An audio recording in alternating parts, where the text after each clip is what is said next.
atas sana cucuk udang, letak gambar udang besar-besar, RM5 sepinggan. Bila beli tak ada udang. Marah pemuda tersebut kepada makcik penjual kuih tersebut. Yang makcik tu pun bulan puasa, orang tua, dia sabar sikit, tak amarah macam anak muda macam saya. Cuma hujah dia saja yang hebat. Dia kata, encik, kalau encik nak marah saya, encik marahlah jiran saya yang jual kuih sebelah sana. Dia kata, kenapa saya perlu marah jiran makcik pula, sedangkan saya beli dengan makcik? Tak, cuba tengok banner dia. Dia jual cucuk badak. Dalam cucuk tu tak ada badak pun. Orang tak marah. Jadi saya jual cucuk udang. Kalau ada udang kecil ataupun tak ada, jangan marahlah. Pergi marah dulu dia jual cucuk badak. Sebab tak ada badak pun. Tu nak cerita bulan puasa ni tuan-tuan. Muslimin dan muslimat sidang jemaah yang dirahmati Allah Subhanahu wa taala. Jadi kita lihat puasa ini memberikan dua kenikmatan ketika di mana di dunia. Ketika menikmati juadah dan ketika di akhirat. Sebab itulah tuan-tuan, saya nak kempen kali ini supaya makam puasa kita tahun depan. Mungkin tahun ni tak sempat perkara ni yang saya nak kata ni. Tak mungkin tak sempat dah, atau mungkin sempat lagi kita boleh buat. Saya nak kempenkan tuan-tuan, seminggu sebelum sambut Ramadan, kita kumpul duit, dah spare dah duit tu, kita beli banyak-banyak kurma yang kualiti tinggi. Kurma yang Yusuf Tayyub ke, siapa ke, Safia ke, apa nama dia, kurma yang lemak manis, yang lembut tu. Beli banyak-banyak berkotak-kotak tuan-tuan, hantar ke surau, hantar ke masjid, hantar ke rumah jiran-jiran, sanak saudara, siapa saja. Sebab apa tuan-tuan? Sebab inilah yang Rasulullah katakan, nikmat pertama iaitu ketika menikmati juadah.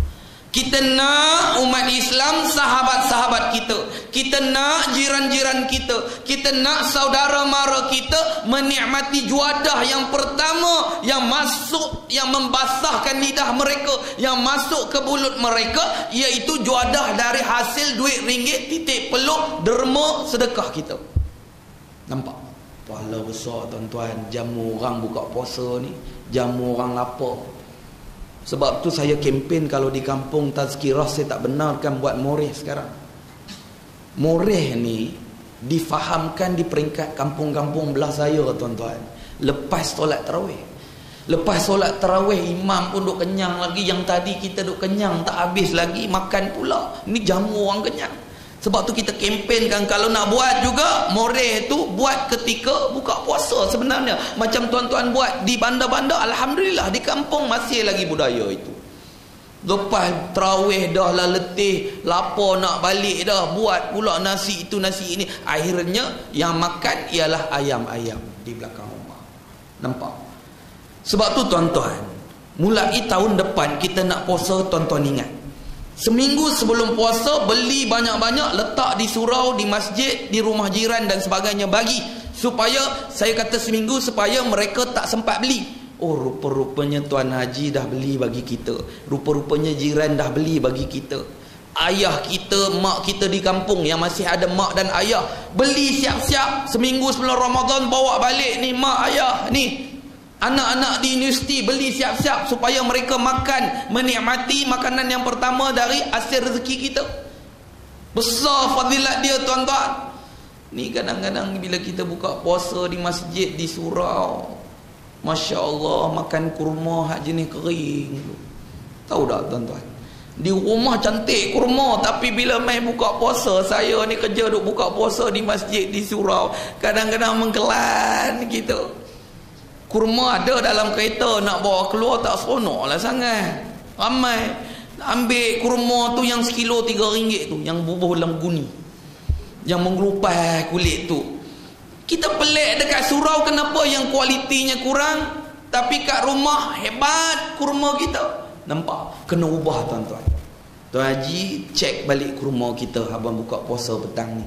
Kalau hak kering tu simpan, ganti dengan yang lain. Tuan-tuan, ibu-ibu rebut hari ni peluang.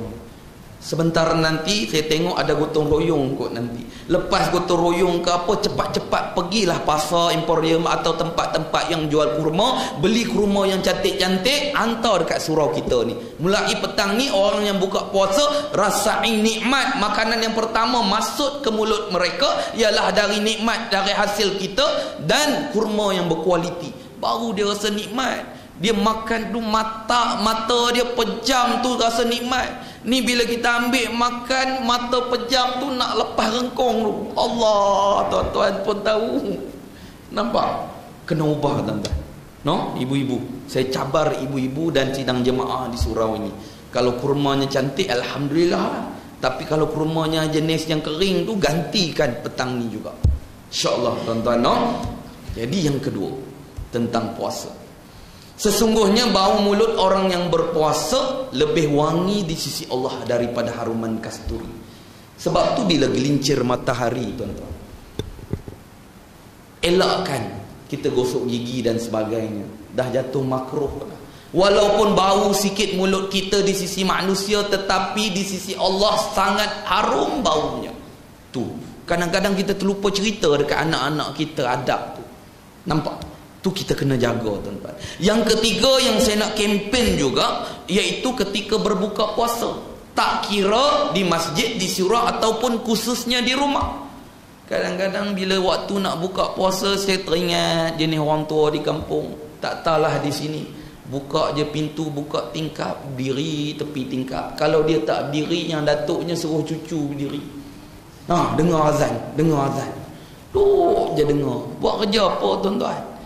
Tuan-tuan, 5 minit sebelum buka puasa, kita duduk sama-sama. Ibu-ibu berhentikan kerja kita. Yang tak siap, air tak bubuh gula lagi apa pun, hentikan kerja. Duduk sama-sama, si ayah kepala keluarga, ketua keluarga. Seeloknya tadah tangan, kita doa 5 minit. Doa tu biar panjang. Tak mau bila dengar je azan, Allahumma lakas sumna wa bika amantu ala rizkika aftahta bi rahmatika ya arhamar rahimin. Tak mau macam tu tuan-tuan. Kita nak kita doa dengan tertib, ada pintu doa. Kadang-kadang kita tak ajar anak kita pintu doa. Apa itu pintu doa tuan-tuan? Puji Allah. Dia macam pintu sembahyang. Pintu sembahyang tuan-tuan apa dia?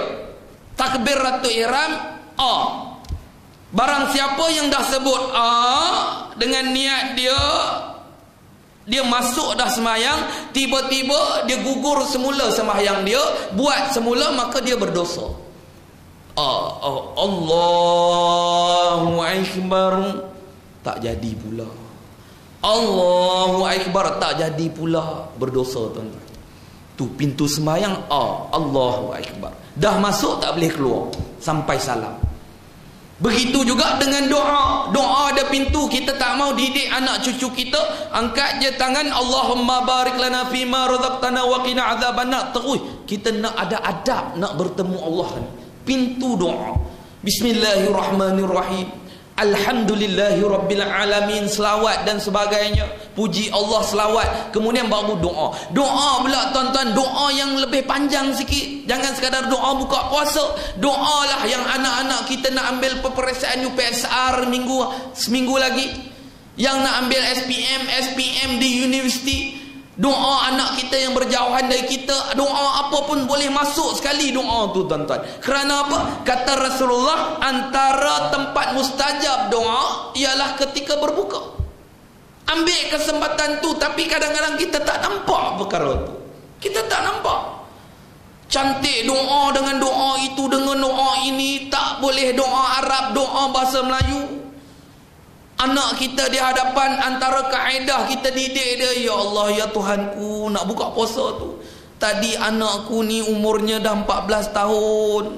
Dia berpuasa tapi tidur dari pagi sampai ke petang. Ya Allah, ya Allah, Engkau kuatkanlah jiwanya, kerana makruh tidur banyak waktu siang, waktu puasa. Dia pun dengar je ayah dia baca doa tu. Tak payah tegur teruk-teruk. Nampak? Kan cantik macam tu. Sebut pula nama dia. Masya Allah, dia dengar Allah. Nampak? Dia ingat sampai ketua tuan-tuan. Nampak? Sebab tu doa ni jangan tinggal. Ni nak buka puasa pun doa.